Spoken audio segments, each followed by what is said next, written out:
اس کا نرم و گداز وجود ذوالنون اسامہ کے وجود سے ٹکراتے جیسے اس کے پورے جسم میں جذبات ابھار گیا تھا، جس کا ایک ٹھانٹے مارتا ہوا سمندر اس کے تن بدن میں ابھرتا ہوا محسوس ہو رہا تھا۔ آخر یہ کیسی کشش تھی اس لڑکی میں جس کی وجہ سے وہ اس کی طرف کھینچا چلا جا رہا تھا؟ اس کی کمر کے گرد لپٹا اپنا ہاتھ اسے دہتا ہوا محسوس ہو رہا تھا، جیسے انگارہ چھو لیا ہو اس نے۔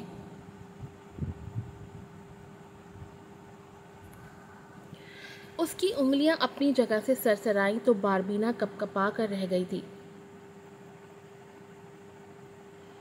تم تم تم یہاں کیا کر رہا ہے؟ باربینا نے بمشکل خود کو سنبھالتے ہوئے اسے کڑے تیوروں سے پوچھا۔ اس کا نرم و گداز وجود ذوالنون اسامہ کے وجود سے ٹکراتے جیسے اس کے پورے جسم میں جذبات ابھار گیا تھا، جس کا ایک ٹھانٹے مارتا ہوا سمندر اس کے تن بدن میں ابھرتا ہوا محسوس ہو رہا تھا اسے۔ آخر یہ کیسی کشش تھی اس لڑکی میں جس کی وجہ سے وہ اس کی طرف سے کھینچا چلا جا رہا تھا؟ بس نہیں چل رہا تھا کہ ابھی وہ اس سے سارے حقوق وصول کر لیتا، مگر وہ اپنی انا کا پرچم کیسے خم کر سکتا تھا؟ مگر اس کے سامنے آ جانے سے جو آج ذوالنون اسامہ کی جو حالت ہو رہی تھی وہ ناقابل بیان تھی۔ اسے یوں تیار ہو کر ہتھیاروں سے لیس دیکھ ذوالنون اسامہ کو اپنی دھڑکنیں منتشر ہوتی محسوس ہو رہی تھیں، مگر اس کے مخاطب کرنے پر وہ ٹھٹکا جو اس میں گم ہوتا جا رہا تھا، اور اچانک لائٹ آ جانے پر وہ ہوش میں آتا بولا، ہاں میں کیوں؟ کوئی مسئلہ ہے؟ یہ میرا گھر ہے جہاں تم کھڑی ہو، ذوالنون اسامہ کا، اور تم مجھ سے پوچھ رہی ہو کہ میں یہاں کیا کر رہا ہوں؟ کیا میں یہاں نہیں آ سکتا؟ بولو، کیا یہاں آنے کے لیے مجھے تم سے اجازت لینے کی ضرورت پڑے گی؟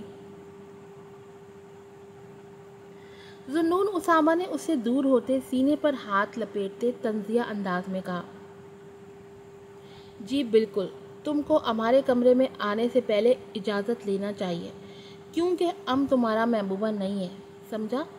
جس پر باربینا نے صاف انکار کرتے اسے باور کرایا تھا کہ وہ اس کا کمرہ پہلے ہی لورین کے لیے خالی کر چکی تھی۔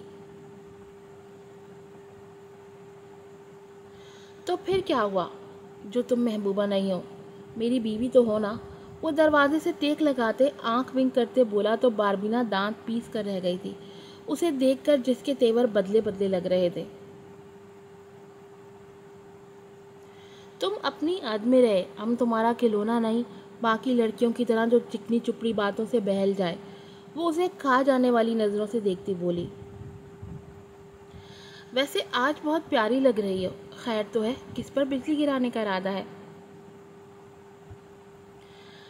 ذوالنون اسامہ نے اپنے ہی انداز میں اس کی تعریف کی، تعریف کرنے کے لیے آیا ہے کیا تم؟ وہ اسے گھورتی ہوئی بولی، ہاں کیوں نہیں کر سکتا کیا بیوی؟ اسامہ نے آگے ہوتے اسے چھونے کی کوشش کرتے جواب دیا تھا، جسے وہ ہاتھ جھٹکتی ناکام بنا گئی تھی۔ ہو گیا تمہارا تعریف؟ ہم کو تمہارا تعریف کی کوئی چاہ نہیں جو بس فریب پر منحصر ہو۔ چاہو دماغ درست کرو اپنا اور گاڑی سٹارٹ کرو، ہم آتا ہے۔ وہ اسے خود سے الگ کرتے زور سے دھکا دیتے ہوئے بولی، ہائے کیا مارنے کا ارادہ ہے؟ اس نے سینے پر ہاتھ ملتے کہا، مگر اسے خود کو دانت پیستا دیکھ پا کر وہ کندھے اچکا کر وہاں سے جا چکا تھا۔ مقصد اس کو تنگ کرنا تھا جو وہ پورا کر ہی چکا تھا، آنکھ مارنا نہیں بھولا تھا جس پر وہ تپ کر رہ گئی تھی۔ لیکن اس کے جاتے ہی باربینا کا چہرہ سرخ پڑ گیا تھا۔ کچھ ہی دیر بعد وہ دونوں گاڑی میں بیٹھے اپنی منزل کی طرف روانہ ہو چکے تھے، جہاں مہران ان کا بے صبری سے انتظار کر رہا تھا۔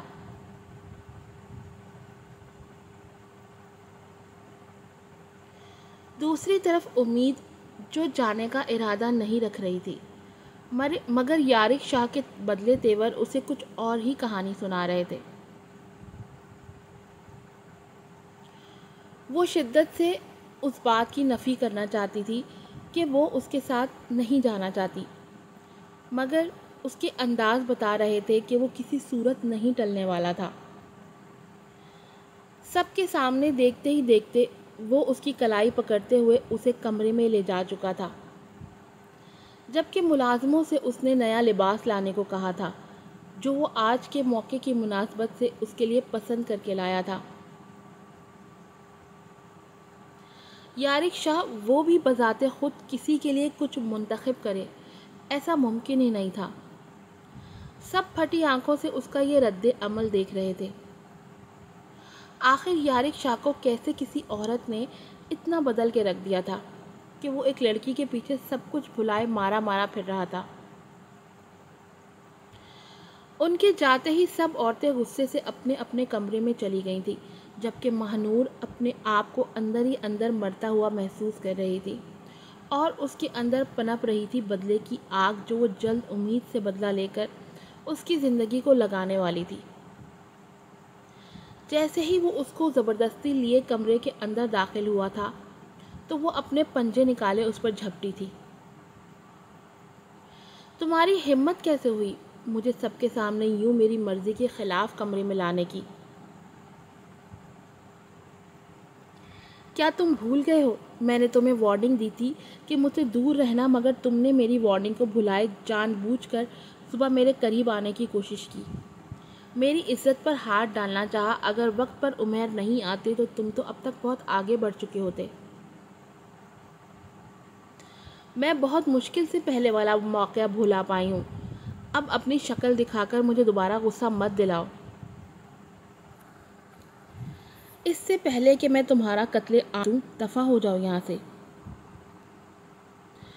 وہ بپری شیرنی بنی اس پر پنجے گاڑنے کو دوڑی تھی، جس پر وہ راستے میں ہی دونوں ہاتھ تھامتے ہوئے مٹھی میں قید کر چکا تھا۔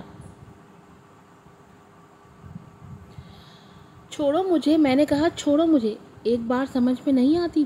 میں تمہارے ساتھ کہیں نہیں جاؤں گی۔ میری عزت تو اس گھر میں رہتے ہوئے بھی تمہارے ساتھ محفوظ نہیں، کجا کے باہر جانا تمہیں کھلا اشارہ دینے کے مترادف ہے، اور میں ابھی اتنی پاگل نہیں ہوئی کہ تم جیسے شخص کے ساتھ باہر کا سفر کروں۔ سوری میری طبیعت خراب ہے، میں واپس ریپیٹ میں نہیں پڑھ سکتی۔ جس کا گھر کا تو پتہ نہیں، باہر کا تو کیا ہی پتہ ہوگا، جو گھر میں مجھے نوچنے کے بہانے تلاش کرتا رہتا ہے، کیا باہر مجھ پر آنکھ نہیں دھرے گا؟ یہ ہو ہی نہیں سکتا، تم ایسی چیز ہی نہیں جو سدھر جاؤ۔ وہ اس کو کھا جانے والی نظروں سے دیکھتی ہوئی بولی تو وہ ایک دم قہقہا لگا اٹھا تھا۔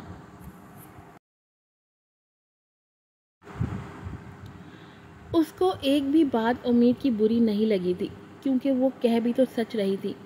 اتنے اچھے سے تو شاید ہی اسے کوئی جانتا ہو جتنے تھوڑے عرصے میں وہ اس کو جان گئی تھی۔ آخر بیوی تھی اس کی، کیسے نہ جانتی؟ ارے جانے جاں برا کیوں مناتی ہو؟ آج تو تمہیں میری سننی ہی پڑے گی، جلدی سے یہ کپڑے پہن کر تیار ہو جاؤ، ورنہ… وہ معنی خیزی سے اپنی بات ادھوری چھوڑتے ہوئے بولا۔ ورنہ کیا؟ کیا کر لو گے تم؟ بولو کیا اکھاڑ لو گے؟ نہیں پہنوں گی میں یہ لباس، پتہ نہیں کیسا لباس ہوگا یہ۔ وہ ایک دم ہاتھ مارتے ہوئے بولی تھی لباس کو جب کپڑے کے اس ڈبے میں سے باہر گرے تھے۔ لہنگا چولی دیکھ کر اس کی آنکھیں حیرت سے پھٹی تھی۔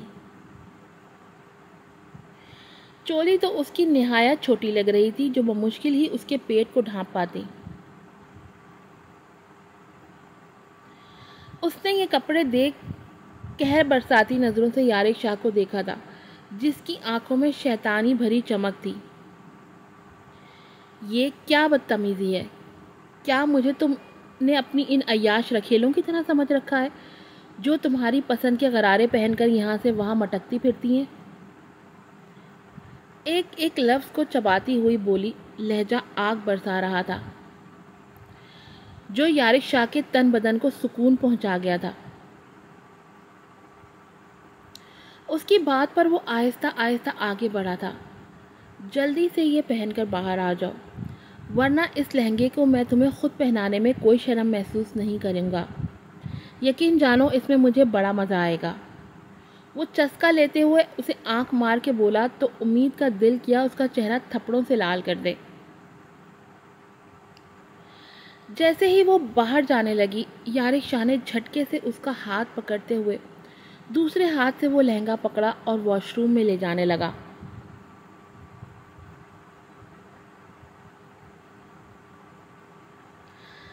آنے والے لمحات کو محسوس کر کے امید کی جان پر بنی تھی۔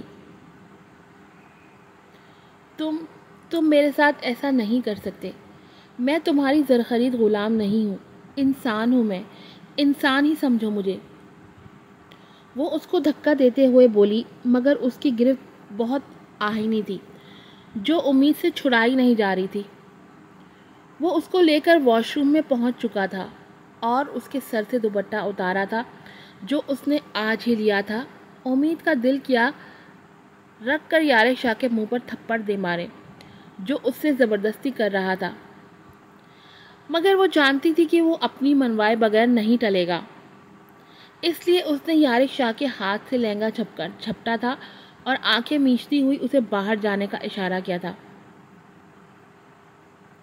میں خود پہن لوں گی، چلے جاؤ یہاں سے۔ وہ نہیں جانتی تھی کہ اس وقت وہ ضبط کی کس انتہا پر کھڑی تھی، مگر وہ بہت مشکل سے یہ سب برداشت کر رہی تھی کہ جان کسی بھی لمحے نکلنا چاہتی تھی، مگر پھر بھی وہ اس جسم میں قید ہو کر رہ گئی تھی۔ یہی تو چاہتا تھا میں۔ اب اچھی بیویوں کی طرح میرا کہا مانو اور جیسے تیار ہونے کا کہا ہے ویسے تیار ہو کر باہر آ جاؤ، تمہارا ہی منتظر ہوں میں۔ تمہیں اس لہنگے میں پہلی نظر میں دیکھنا اور تمہاری نظر اتارنا مجھ پر فرض ہے میری شیرنی۔ وہ اس کی تھوڑی پیار سے ہلاتے ہوئے بولا، در حقیقت اسے خاکستر کر کے جا چکا تھا۔ پیچھے وہ گھٹنوں کے بل بیٹھتی رو دی تھی اور نفرت سے اس لہنگے کو دیکھا تھا جو اب وہ زیبتن کرنے والی تھی۔ میری مسٹیکس کو اگنور کیجیے گا کیونکہ بار بار پیچھے جا کر اس کو درست کرنا، بیک جا کر طبیعت ٹھیک نہیں ہو تو انسان میں بالکل بھی ہمت نہیں ہوتی۔ میں بھی بڑی مشکل سے یہ وائس ڈب کیا ہے صرف اس وجہ سے کہ آپ لوگ بہت انتظار کر رہے ہیں اس کا۔ بھائی باربینا اور امید نے تو صحیح کا تگنی کا ناچ نچایا ہوا ہے دونوں کو۔ یہ دونوں جو اپنے آپ کو آؤٹ آف دس ورلڈ سمجھتے تھے، دونوں نے جو ہے نا تھلے لگا دیا ہے ظہور اسامہ اور یارق شاہ کو۔ جو تکلیفیں انہوں نے دوسری لڑکیوں کو دی ہیں نا، اس کا صحیح سے دونوں بدلہ لے رہی ہیں۔ چلیں جلدی سے اچھے بچوں کی طرح چینل کو سبسکرائب کر دیں، ویڈیو کو لائک کیجیے گا، اچھے ریویوز دیجیے گا تاکہ موٹیویٹ ہو کر میں آپ لوگوں کو ڈیلی ایپیسوڈز دوں، اور مجھے دعاؤں میں یاد رکھیے گا۔ پھر ملوں گی آپ سے نئی ایپیسوڈ کے ساتھ۔ السلام علیکم۔